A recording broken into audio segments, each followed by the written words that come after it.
नहीं है तो हमने ऐप पे है वो ऑलरेडी अपलोड कर दिया है इसको। ऐप का लिंक डिस्क्रिप्शन बॉक्स में है या आप प्ले स्टोर से भी देख सकते हैं।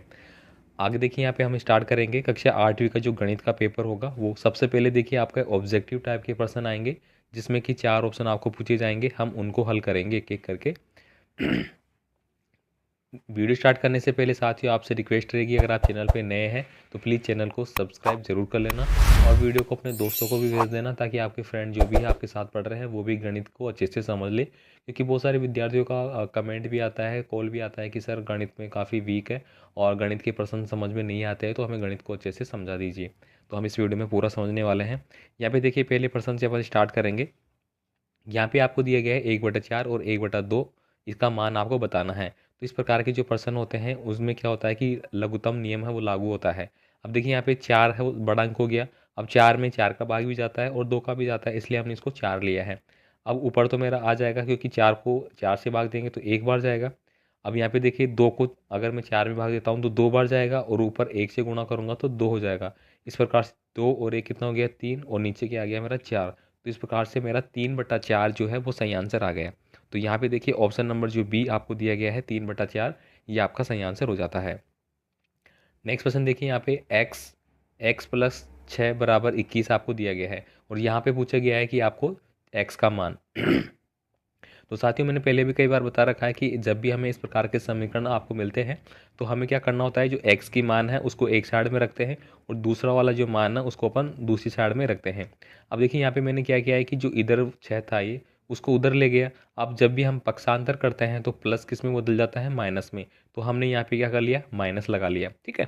अब यहाँ पे देखिए एक्स तो ऐसा कैसे रहेगा, अब 21 में से 6 जाएंगे तो मेरे कितने आ जाएंगे भाई, 15 आ जाएंगे मेरे, कितने 15। तो यहाँ पे एक्स का मान क्या आ गया, फाइनली 15 आ गया। तो 15 देखिए ऑप्शन में दिया गया है बी में, तो ये मेरा सही आंसर हो जाता है।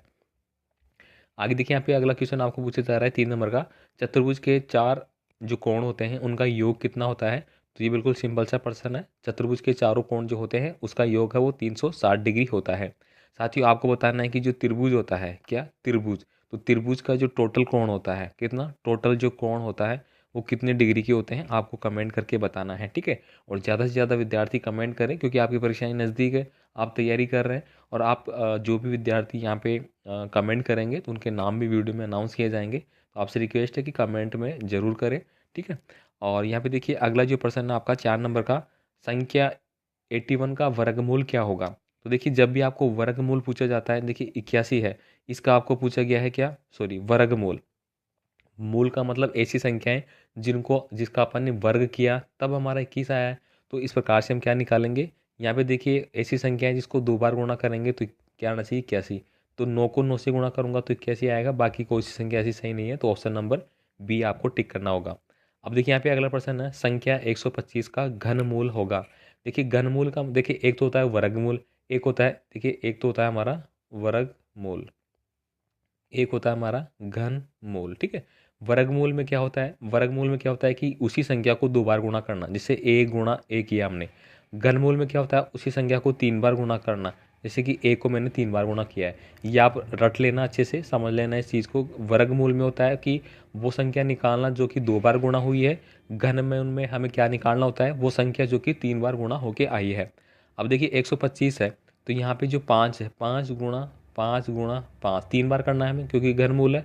तो 50 25 और 25 125, तो ये मेरा सही आंसर आ गया, ठीक है। ऐसे आप निकालेंगे। यहाँ पे दोस्तों आपके सामने लिखा गया है 8, ठीक है। तो 8 जो संख्या है इसका हमें क्या बताना है, घन बताना है, ठीक है। मैंने घनमूल नहीं पूछा है, घन पूछा है, ठीक है। इसका घन बताएंगे आप कमेंट करके। अगले देखिए यहाँ पे, यदि x का 75% 300 है तो x का मान क्या होगा। तो देखिए इस प्रकार के प्रश्नों में कुछ नहीं है, x का हमें पूछा है 75%, ठीक है। अब 75% पूछा है आपको, तो जो जिसके साथ परसेंट पूछा है उसके बटे में हमें 100 लगा देना होता है, ठीक है। अब सॉरी यहाँ पे बराबर, बराबर कितना दिया गया है हमें 300, ऐसे कैसे लिख दिया हमने, ठीक है भाई। अब देखिए यहाँ पे आपको क्या करना है, सीधा सीधा कर सकते हैं यहाँ पे हमें क्या निकालना है, सबसे पहले x की मान निकालना है, ठीक है। अब देखिए यहाँ पे 25 से काटा हमने, 25 थी 75 और 25 चौक 100, काट लिया। अब यहाँ पे देखिए मेरा क्या आ गया, बाकी 3 को 3 से गुणा करूँगा तो कितना हो गया मेरा 900, बटे में मेरा क्या आ गया 4। या तो आप ऐसे कर लो या फिर आप ऐसे नहीं करते हैं तो दोबारा बताता हूँ मैं, x का 75% पूछा है यहाँ पे, बटा में 100 बराबर आपको 300 दे दिया गया है। अब मेरे को क्या करना है, यहाँ पे देखिए ये जो 3 इधर था, ये 2 जीरो है, मैं इधर लगा लूँ तो कैसा रहेगा, बिल्कुल ठीक है, क्योंकि आपस में क्या होता है, वज्र गुणा इसको बोलते हैं। अब आप यहाँ पे निकाल सकते हैं। अब 25 थी 75 और यहाँ पे काटा 25 एकम 25, ठीक है, कितने बच गए मेरे 5, अब बंदे बच गए 50। ठीक है, तो इस प्रकार से आप इसको गुणा करके भाग करके कैसे भी आपको जैसा उचित लगे वैसे आप कर सकते हैं। तो यहाँ पे आप इस प्रकार से इसको करेंगे। ठीक है, तो यहाँ पे इसका आंसर क्या आता है मेरा, ऑप्शन नंबर डी 400 मेरा आंसर आ जाएगा। ठीक है, आगे देखिए यहाँ पे अगला जो क्वेश्चन है मेरा 7 नंबर का, यहाँ पे आपको दिया गया है व्यंजन 2 की पावर x 0 y की पावर -2 5 x की पावर 0 की घात है, वो आपको पूछा गया है यहाँ पे। ठीक है, तो देखिए इस प्रकार के जो घातांक वाले नियम होते हैं उसमें आपको जो घात पूछी जाती है उसमें हमें हाईएस्ट जो घात होती है, सबसे ज़्यादा जो घात की संख्या होती है वो हमारा सही आंसर होता है। तो यहाँ पे देखिए जो सबसे ज़्यादा घात किस में लगी हुई है, हमारे y के साथ लगी हुई है, और y के ऊपर कितनी घात लग रही है, 2। तो इस प्रश्न का जो आंसर है वो क्या हो जाएगा हमारा, ऑप्शन नंबर सी 2। नेक्स्ट देखिए यहाँ पे अगला क्वेश्चन है मेरा 8 नंबर का। यहाँ पे देखिए 8 की पावर 0 का मान है वो आपसे पूछा गया है। ठीक है, तो कभी भी कोई भी संख्या का अगर पावर में 0 लग रही है तो उसका मान हमेशा 1 होता है। भला ही आपको इस प्रकार से लिख दिया जाए 100 की पावर 0 का मान बताइए, तो वो भी क्या होगा, आपका 1 ही होगा। ठीक है, तो इस प्रश्न में मेरा क्या आंसर आ जाएगा, ऑप्शन नंबर डी। आगे देखिए यदि किसी संख्या के 1/3 में 2 जोड़ने पर 5 प्राप्त होता है तो वो संख्या हमें याद करनी है। तो ये क्या कह रहा है कि किसी संख्या के, तो हमें पता नहीं है वो संख्या क्या है, x है। अब x के 1/3 में, यानी x के 1/3 का मतलब क्या हो गया, x/3 में 2 जोड़ दिया जाए तो बराबर में क्या आता है, 5 आता है। बस ये आपका समीकरण बन गया। अब हमें इसको क्या करना है, सोल्व करना है। तो यहाँ पे देखिए x/3 आपने लिखा, यहाँ पे 5 था, अगर इसको मैं उधर ले जाऊँगा तो ये मेरा 2 ऐसे चला जाएगा मेरा। ठीक है, 1/3 ऐसे कैसे आ जाएगा, 5 में से 2 गए तो मेरा क्या आ जाएगा, 3। तो x का मान 3 को 3 से गुणा करूंगा तो कितना आ गया, 9। ठीक है, तो मेरा फाइनल वो संख्या क्या थी, x 9 थी मेरी। तो यहाँ पे ऑप्शन नंबर ए है वो मेरा सही आंसर आ जाएगा। ठीक है, आगे देखिए यहाँ पे समीकरण आपको दिया गया है, x का मान हमें निकालना है। तो 2x - 7 बराबर 9। तो अभी अभी हमने देखा 2x ऐसे कैसे रहेगा, 9 भी ऐसे कैसे रहेगा, लेकिन ये जो माइनस का था उधर जाके मेरा किसका हो जाएगा, प्लस का हो जाएगा। ठीक है, अब यहाँ पे हमने दिया 2x। अब 9 और 7 कितना होता है, ये आपको जोड़ना आना चाहिए। ठीक है, तो ये बन गए मेरे 16। अब मैं इसको 2 से काटूंगा तो कितने गए मेरे 8। तो x का मान क्या आ गया फाइनली, 8।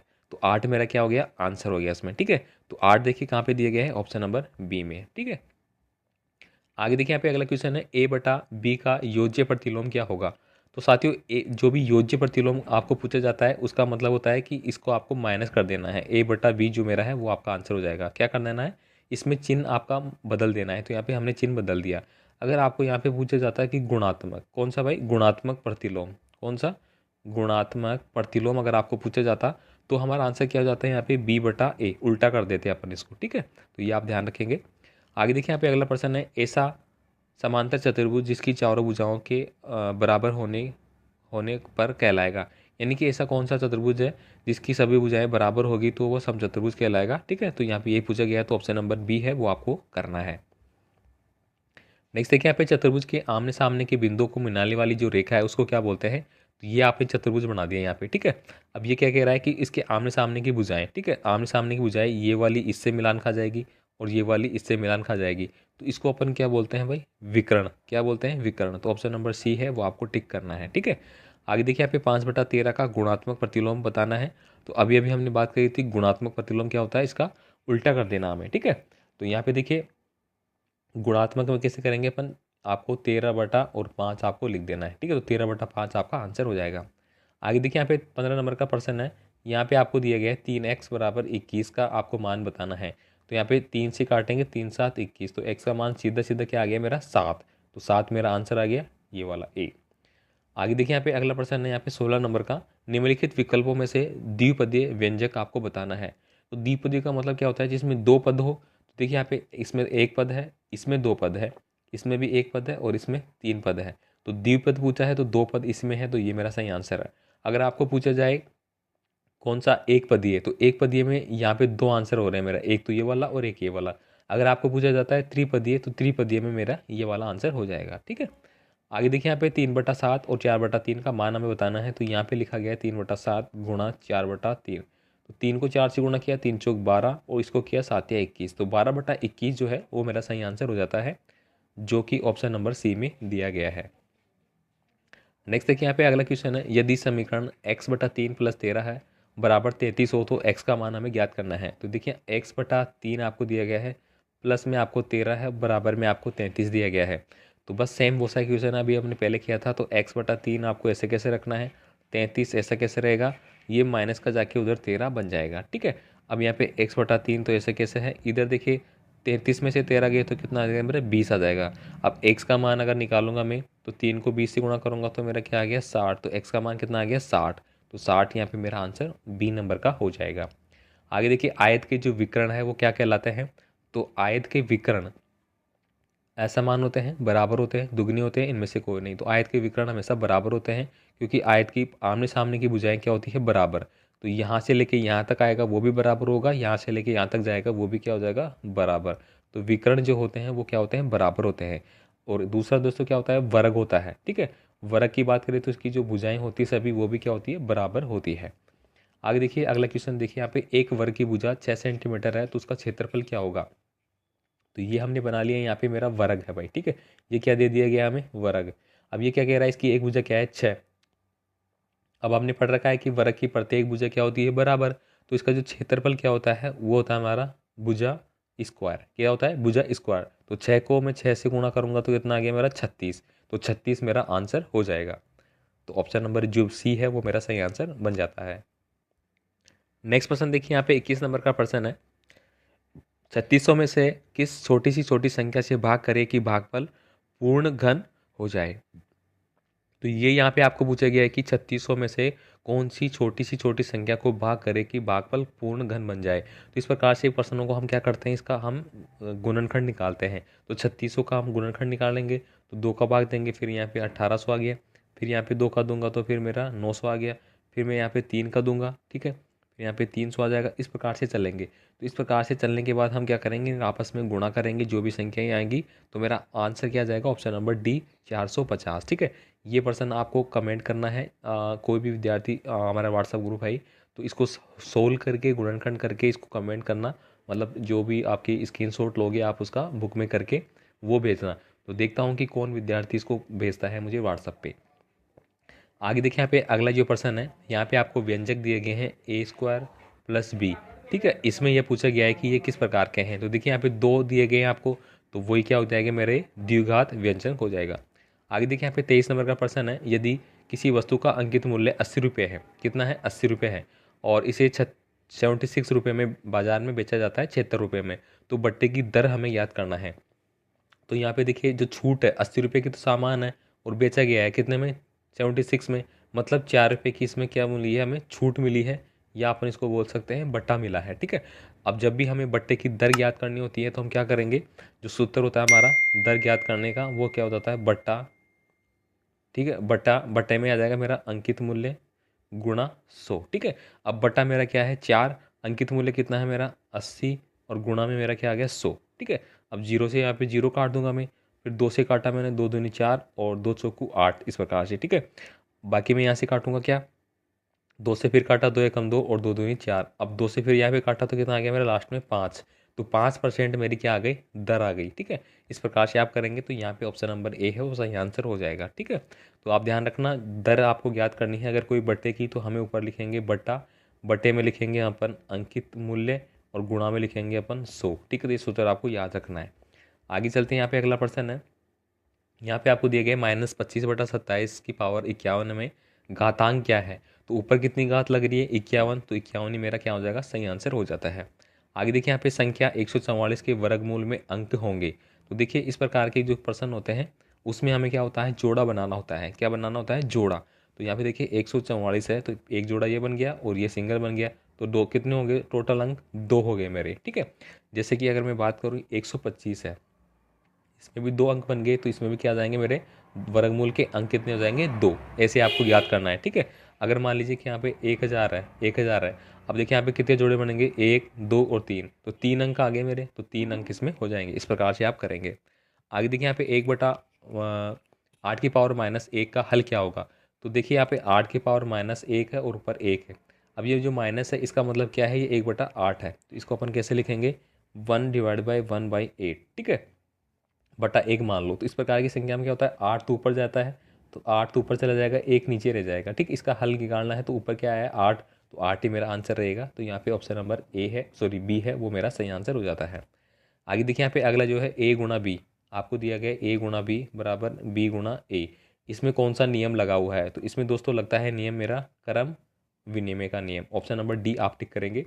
आगे देखिए यहाँ पे 28 नंबर का प्रश्न है, 50 विद्यार्थियों में से 50% विद्यार्थी विज्ञान में अच्छे हैं, कितने विद्यार्थी विज्ञान में अच्छे हैं। अगर आपको डायरेक्ट पूछा जाता 50 में से 50 विद्यार्थी सही है तो 25 आपका आंसर आ जाता, लेकिन यहाँ पे परसेंटेज में पूछा है। किस में पूछा है, परसेंटेज में।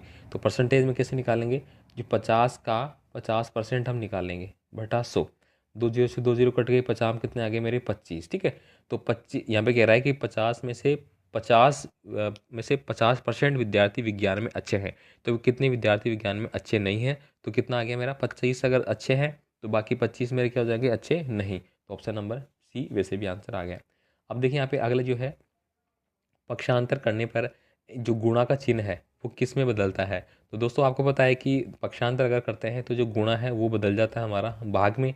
अगर यहाँ पे मैं प्लस की बात करूँ तो प्लस बदल जाता है माइनस में, माइनस बदल जाता है प्लस में, और भाग बदल जाता है मेरा गुणा में। तो ये चीज़ें आपको ध्यान रखनी है भाई। ठीक है, आगे देखिए यहाँ पे अगला है 3 आपको पूछा गया है। ठीक है, तो इसका आपको रूट बताना है, मतलब घनमूल पूछा है ये। ठीक है, तो ऐसी कौन सी संख्या है जिसको 3 बार गुणा करने पे ये आई है, इसका मतलब ये होता है। ठीक है, तो यहाँ पे अगर हम बात करें तो देखिए 6 गुणा 6 गुणा 6, छचिंग का कितना हो गया 36, फिर 6 से गुणा किया, छचिंग का 36 और हासिल की 3, 36 18 3 21, 216 आ गए, मतलब 6 मेरा सही आंसर इसका आ गया।